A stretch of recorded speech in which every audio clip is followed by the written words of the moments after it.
everybody, it's Rose, and I'm back with you today to continue the story of Jared and Bailey in the Magnate's Manifesto by Jennifer Hayward.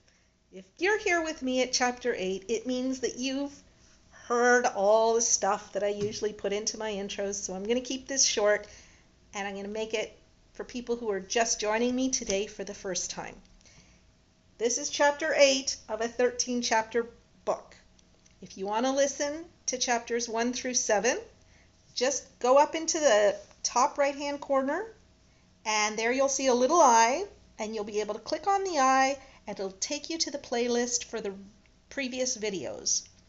At the end of this video, I'm going to insert the card that has the link to that playlist again. So if you're coming to this late, you can just click on that link and you can continue on with Chapter 9. Okay, I'm not going to delay anymore. Let's get into Chapter 8 together and find out what happens next. Chapter 8. An utterly brilliant, rock-solid presentation under their belt, Jared and Bailey landed in Paris on Sunday night after a quick hour-and-a-half flight north from Nice in the Stone Industries jet.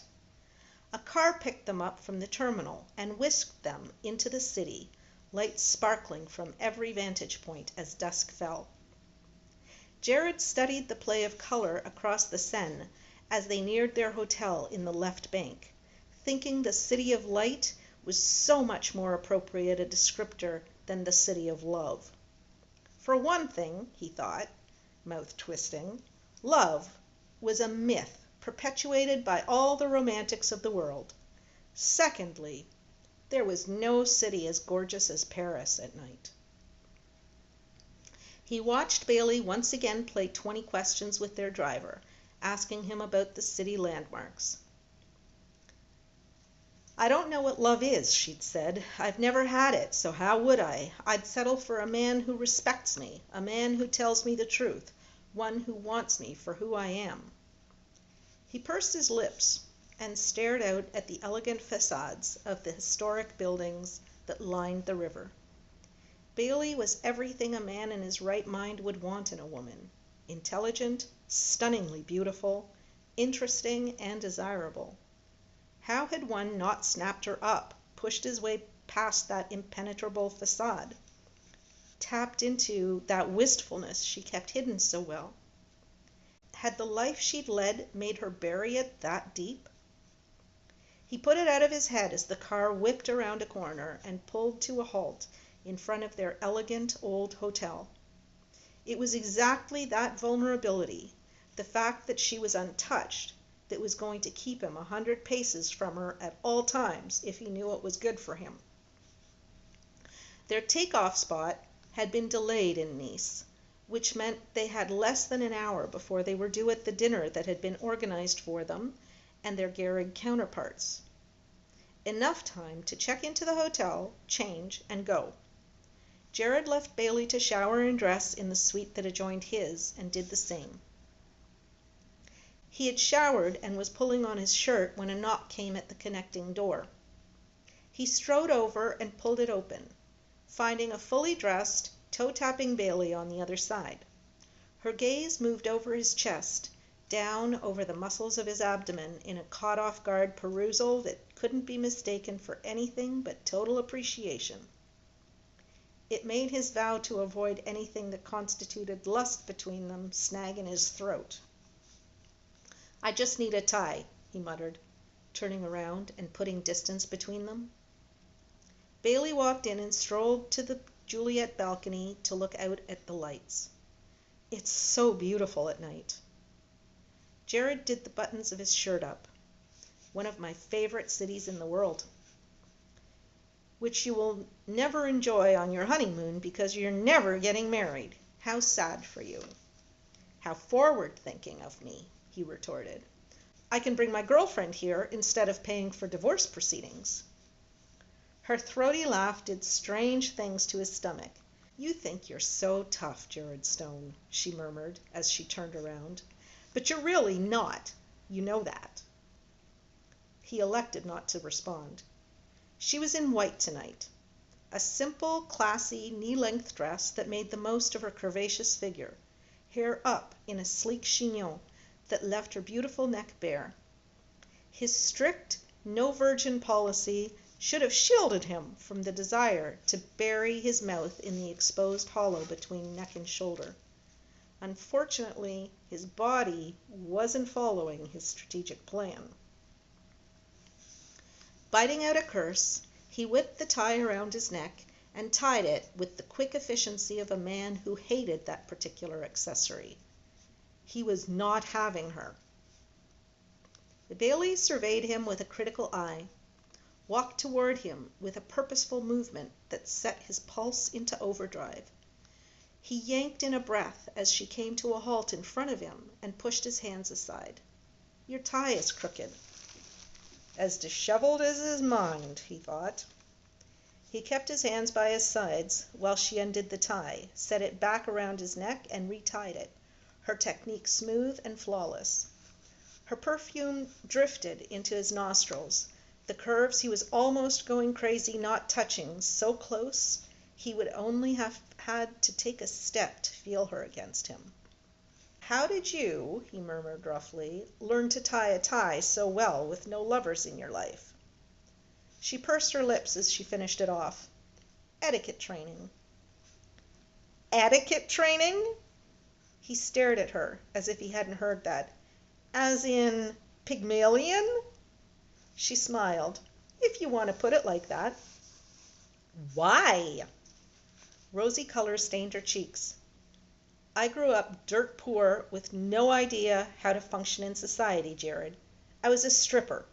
Where was I going to learn what to say over a business dinner? What fork to use?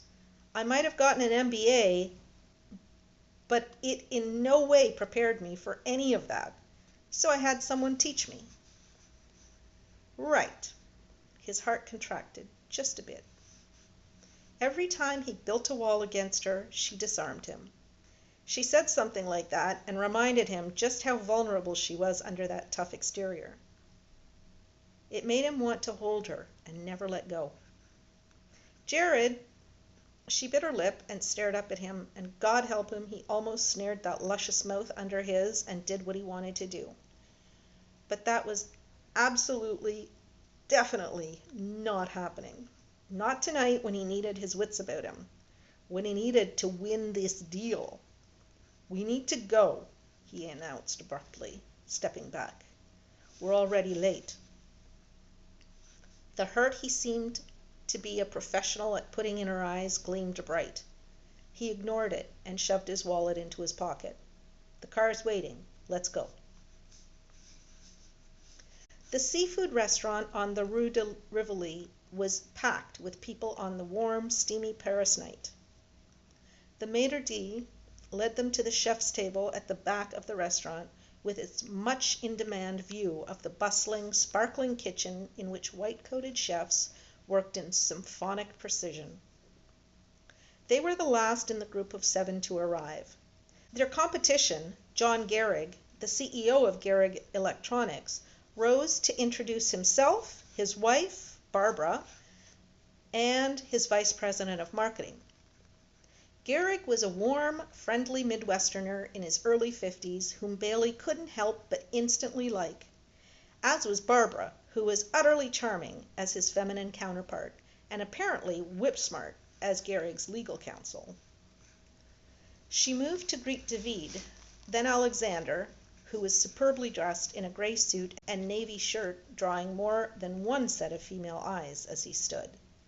He bent to press a kiss to each of her cheeks, the touch of his lips sending an involuntary shiver through her. "You look outrageously beautiful," he muttered in her ear as he brushed the other cheek. "Unfortunate Stone had the pleasure of escorting you." Bailey stepped back, firmly disengaging his hand. "So lovely to see you again." Jared made a point of sitting in the seat beside Alexander at the round table, designed for conversation, which left Bailey to his left and Barbara beside her. A potent pre-dinner cocktail that Barbara suggested was a fine method of relaxation, and before long the two of them had hit it off. "So," Barbara murmured as the fish course was being removed, "are you and the delectable Jared together?"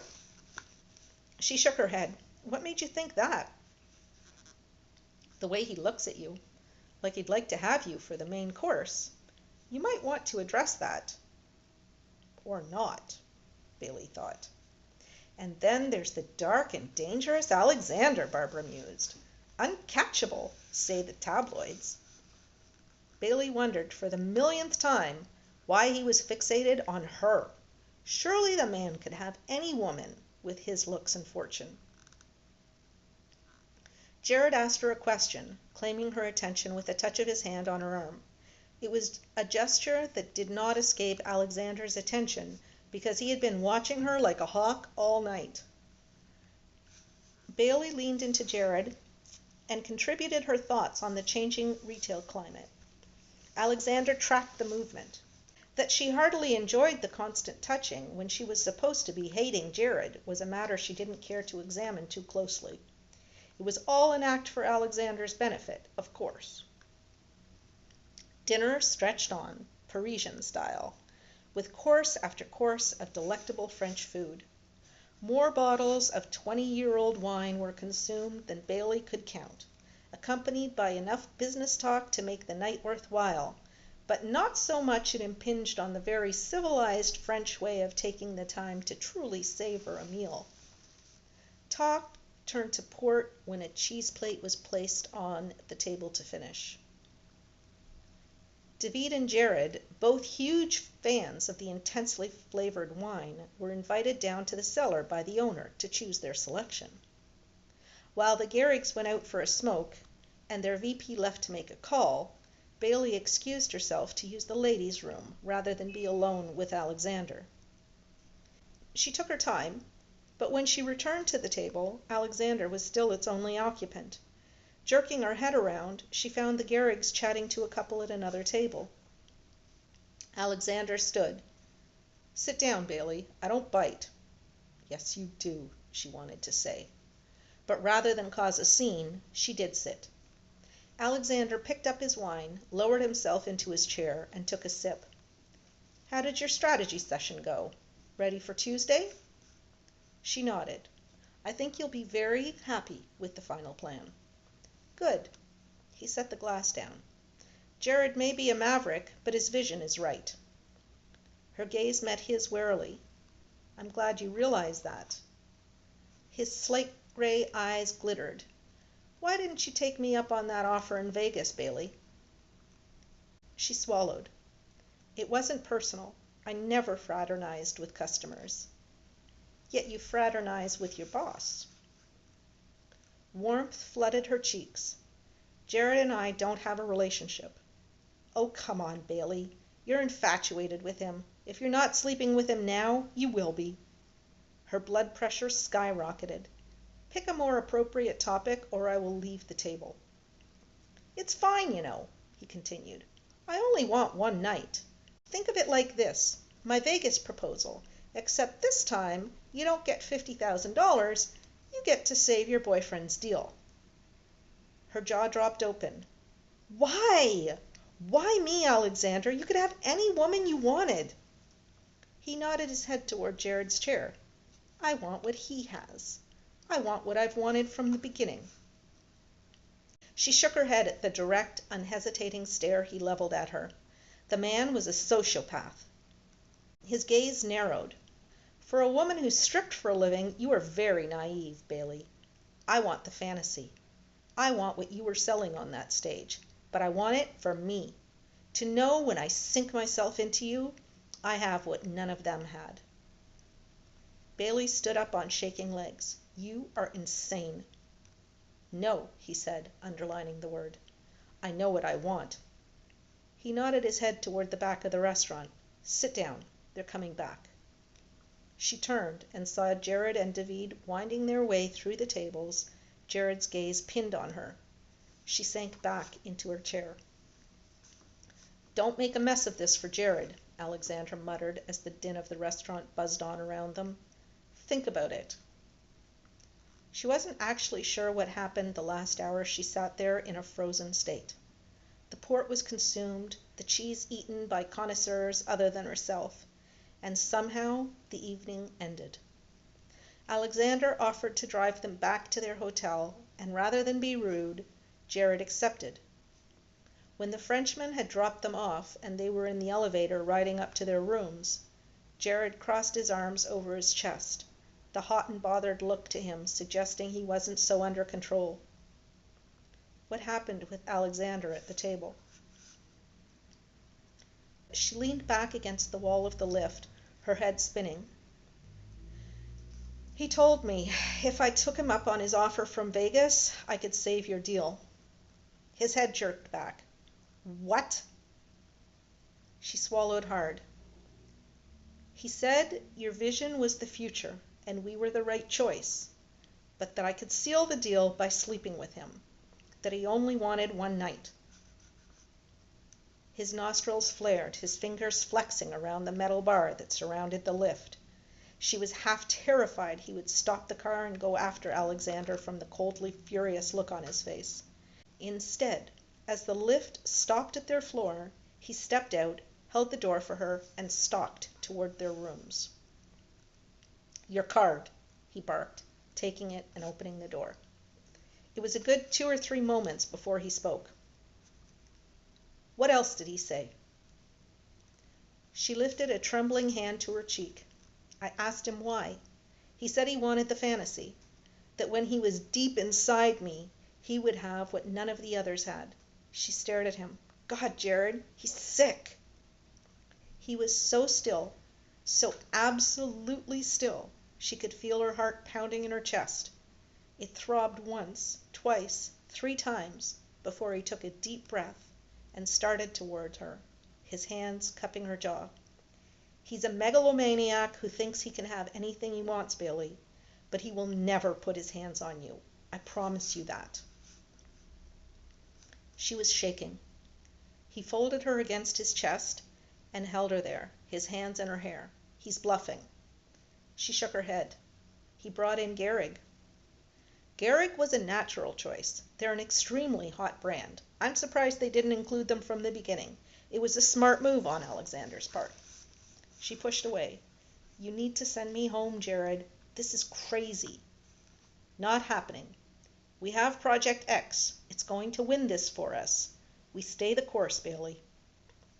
But he'd never wanted to use his secret launch.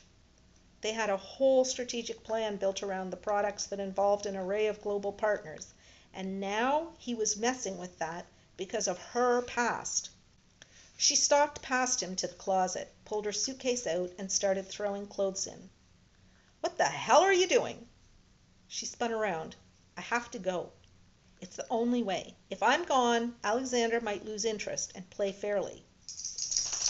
Hot color stained his cheekbones. Have you been listening to anything I've said? He doesn't care, Bailey. You are not a deciding factor. You are a pawn in his game. So forget anything but us going in there and winning the entire committee over, making him make the right decision. But what if Alexander didn't do the right thing? She shook her head. I can't take that chance. I will not lose this deal for you. She turned and started dumping her shoes into the bag, tears stinging the back of her eyes. Jared's hands sank into her waist and spun her around. How many times do I have to tell you I'm not doing this alone? We're pitching this together and we're winning. Her gaze dropped to his perfectly knotted tie, a Windsor knot, her favorite. And she wondered why. Why was he doing this? Why was he backing her to his own detriment? Her mouth twisted. He told me he wanted to have what you have. His gaze darkened to a deep, stormy blue. You know that isn't true. How? She practically yelled the word at him. I put myself out there for the first time in my life. We shared what we shared. And then you shut it down, as if I'm totally expendable, a dime a dozen, because of your stupid rules. His face tightened. They aren't stupid rules. They're designed to ensure you don't get hurt. They're designed to ensure you don't get hurt, Jared. He lifted a shoulder. They are what they are. Coward! She hurled the word at him, with all the hurt and confusion surging through her. You talk about trust. You want me to trust you on this, to walk into this pitch with you when you won't even be honest with yourself? His cheeks stained deeper. You want the truth, Bailey? You want to know what's been eating at me? I've spent the entire evening, the entire week, telling myself I can't have you, telling myself I will hurt you, when all I can think about is having you, teaching you what it's like to be with a man and pleasuring you so much you'll never want another. His blue eyes blazed into hers. How messed up is that? Her stomach contracted. Damn it, she wanted that. Jared had seen her, the real her, in Nice, and he still wanted her. She'd never felt so stripped down, so vulnerable, so needy of what another person had to offer in her life, and she wasn't questioning it. Not anymore. Then do it, she murmured. Forget about your rules. Bailey, she silenced him with a finger to his lips. I don't want anything from you, Jared. I don't want promises. I don't want the homestead. But I do want to know what it's like between us. It's burning me up. He went so still she wondered if he was still breathing. She stepped into him before he regained the control he always found, and cupped his jaw with her palm. Not one more word. I swear, if you say one more word about your rules, I'll scream. Those long lashes settled down over his eyes. Then he opened them and rested his gaze on her. You sure you can handle this? She stood up on tiptoe, balancing her palm against his chest. You sure you can? No, he muttered. I am not. He backed her up against the wardrobe, his suit-clad thigh sliding between hers, his hard gaze full of intent. Thought ceased as he rocked his mouth over hers and took it in a kiss that made her knees go weak. Over and over again he tasted her, commanded her response, until he was the only thing in her mind. Until she moved against him and surrendered more of herself, as if he knew exactly what she needed in the way her body softened against his, in the way she accepted his tongue into her mouth and met the erotic slide of it against hers with a low, soft moan that told him she was fully his. When she was there, fully in step with him, he tangled his hand in her hair, arched her head back, and took the kiss deeper, his insistent, bold strokes as he explored her mouth sending a hot, honeyed warmth through her. If he'd lifted his head and told her in that raspy voice of his how he would take her, he couldn't have demonstrated more clearly. She moved against him again, needing more, and this time he dropped his hands down her back, cupped her bottom through the filmy material of her dress, and brought her firmly against the hard length of him outlined against the fine material of his pants. Her half-gasp, half-sigh reverberated against his lips. His mouth left hers to trail a line of fire across her cheek to her ear. Be careful what you wish for, sweetheart. You just might get it.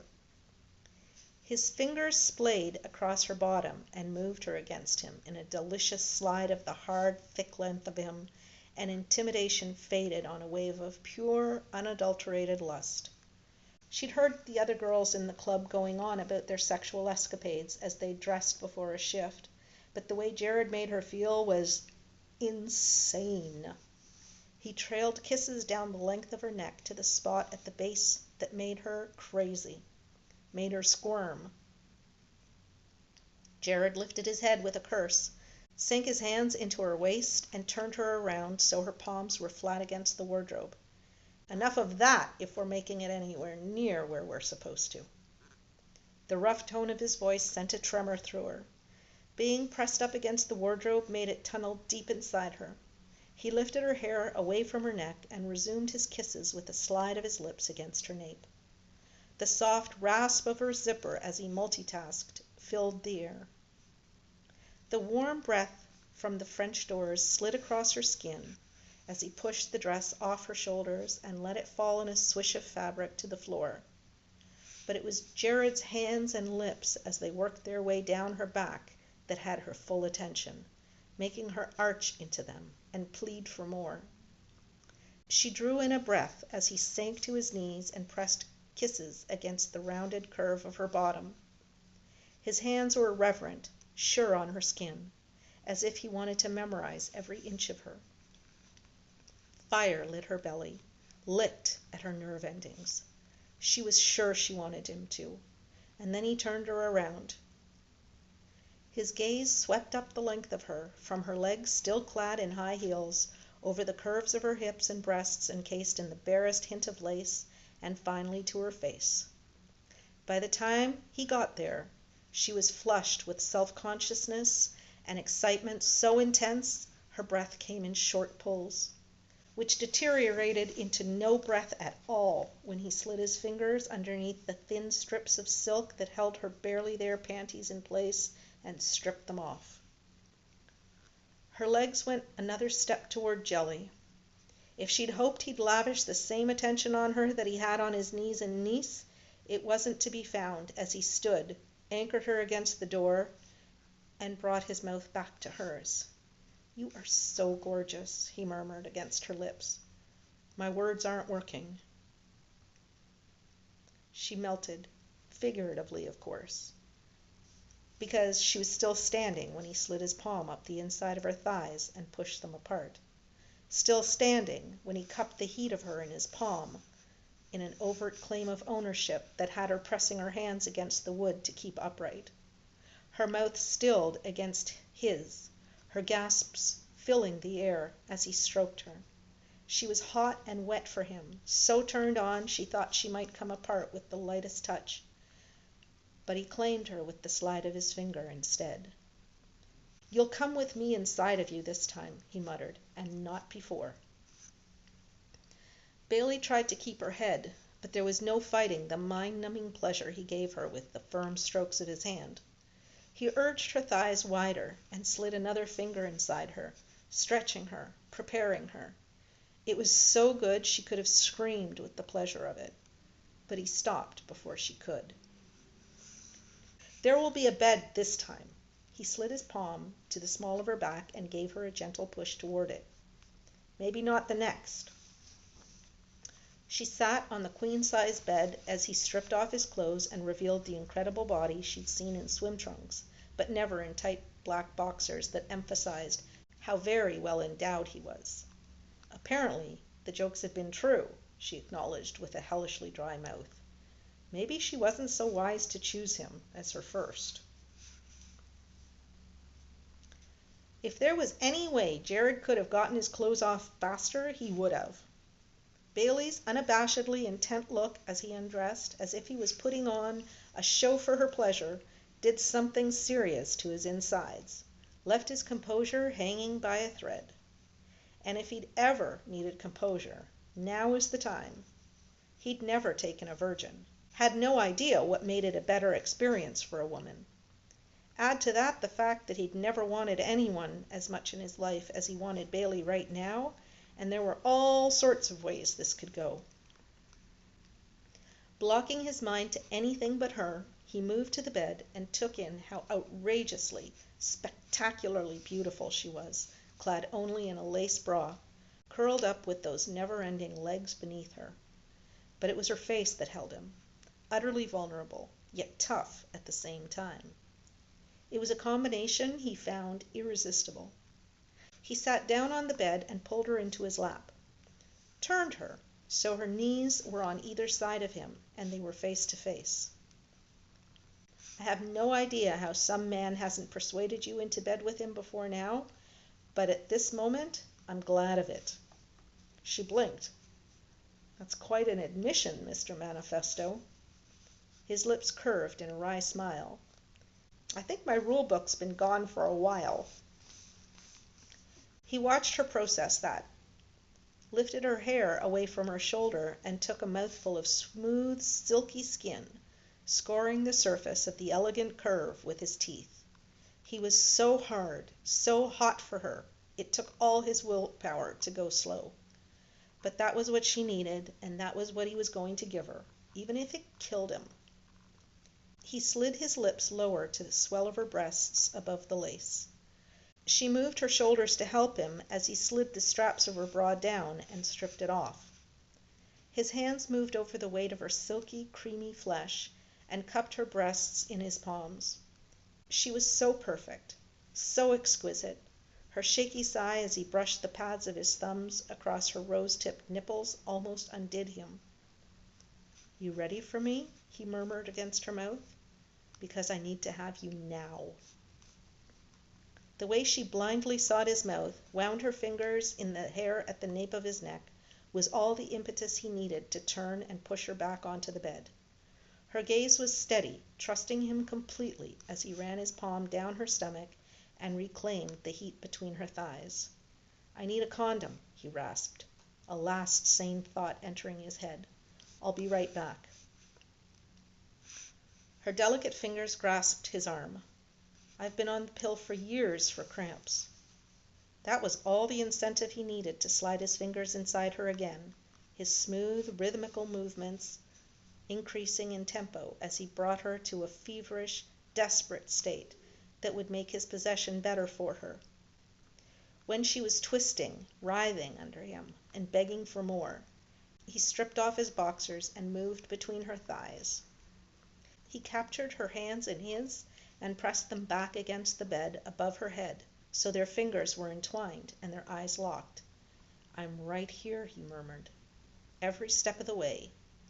Guide me." She nodded. Her gaze clung to his as he brought the hard length of himself against her and teased her with it, back and forth, until she closed her eyes and gave a soft moan. "Jared!" He eased inside her, just the tip, to allow her to get used to his possession.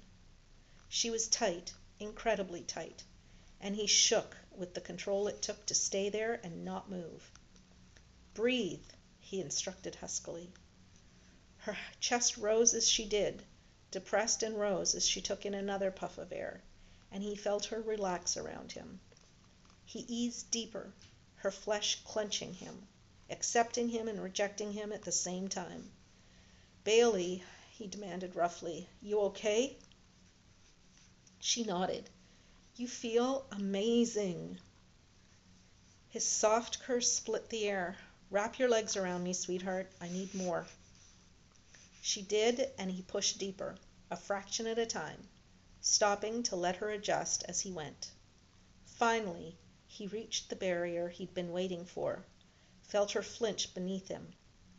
He brought his mouth to hers. "I've got to hurt you for just a second, and it'll be over." She nodded and closed her eyes. He claimed her fully, pushing through the barrier with a smooth, sure stroke that made her gasp and twist beneath him. He kissed her through it, holding himself completely, agonizingly still, until her body relaxed around his and she sighed into his mouth. "That's it," he encouraged huskily. "Stay with me. You're good now." He started to move, excruciatingly slowly, although his rock-hard body was begging him to go faster. Their hands still laced together, her eyes glued to his as he caressed her with his pulsing flesh, her muscles clenching him as he withdrew and entered her again and again, until she was arching against him and taking him deep. "You feel so good," he told her, her incredibly tight body fitting him like a glove, making him swell even bigger. "Tell me how you like it, how it feels." Her eyes were glazed. She was just this side of incoherent. "So good," she muttered. "So good. Jared. God, don't stop. Please." He released a hand to cup the sexy curve of her hip, to anchor her to him so he could put more power behind his thrusts, hit her in that place that gave a woman the deepest, most powerful orgasm. "Talk to me," he urged her, dangerously close to the edge. "Tell me, Bailey." "Amazing. It feels amazing, Jared. I don't think I can—" He released her hands and reached between them, setting his thumb against the hard nub of her just above where their bodies were joined. Slowly, deliberately rotated it against her, until her hips were writhing against his thumb. She threw her head back and came for him, her body clenching around his so fiercely it took him only a few strokes to push himself into oblivion. His body exploded inside her, a hoarse cry tearing itself from his lungs as a shattering release swept over him. It was minutes, long minutes later before his body stopped shaking, before the chill in the air stole over him. Bailey shivered, her legs still wrapped around him, his flesh buried in hers, and he wondered how he could still be semi-hard after that. He left the warmth of her body to push back the comforter and tuck her beneath it. Bailey protested, a tiny whimper that made him smile. "1 second," he murmured, pressing a kiss to her lips. "I am not nearly done with you yet."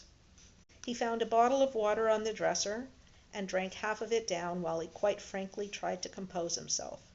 Because that hadn't been just sex. He felt open, raw, as if someone had stripped off his layers and left him exposed. And the instinct to roll over, to reclaim his power, pulsed through every cell. Bailey lay there sultry and replete, platinum hair spread across the pillow, gaze tracking him as he drank, oblivious to the storm in his head. Watching her there, strong, sexy, unforgettable, the thought crossed his mind that he could have her 1,000,000 times and it would never be enough. His hand tightened around the bottle. Now that was truly crazy talk. No matter how much he'd wanted a woman in the past, it had always faded, soured. Relationships ended. People got bored. It was just the way it was. He set the bottle down, reached for her. Bailey studied his face as he took her in his arms. "You're regretting this." He shook his head, lied. "I want more. And I'm not sure you're ready." She pulled his head down to hers and gave him a long, lingering kiss as her answer.